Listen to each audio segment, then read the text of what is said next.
Hi, I'm Caesar, the Director of Operations at Weberus, and today we're going to talk about reviews, specifically negative reviews, and how to handle it if you happen to get one. Okay, so negative reviews are unfortunately, in some cases, inevitable. You're going to get the upset client and, maybe it's not even your fault, but they're upset about the result that they got from their case, and they decide they're going to go to Google, they're going to go to Yelp, they're going to go to all of these directories and leave you a bad review. So what I want to talk about is how you want to handle that specifically for marketing purposes, aside from the fact that you want to try to take care of your clients and see if there's anything that you can do to remediate the situation.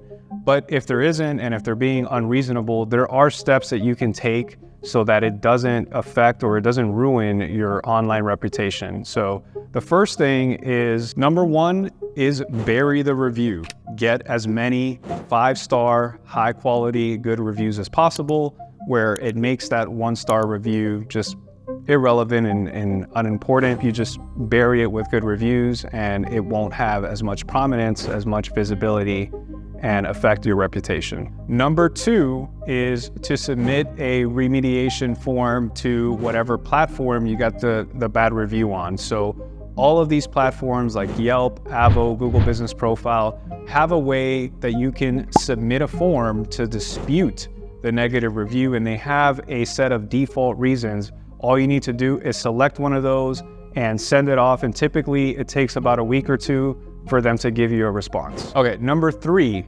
is something that you may not be aware of, is a lot of these platforms are pay to play. So if you're advertising on these directories and you have a premium listing, you're going to get a representative. And if you get a bad review and you go to your representative and say, "Can you take care of this for me?" They usually do. If you have a free listing, the odds of that happening are slim to none on platforms other than Google Business. Okay, number four, with Google Business, if your submission gets denied and they don't remove the review, there is a way to escalate it on the Google Business forum, where you can actually chat with a moderator and present your case. That's like your last resort if the automated method of submitting the form doesn't work.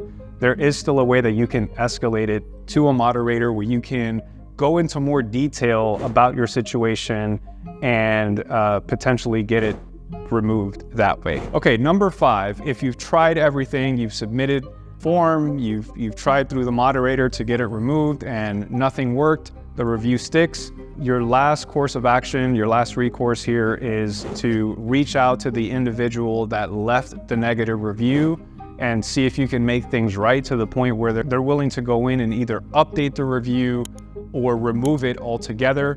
If that doesn't happen, then you definitely don't just want to leave the negative review on there unresponded to. So respond to the review in a professional, sympathetic manner.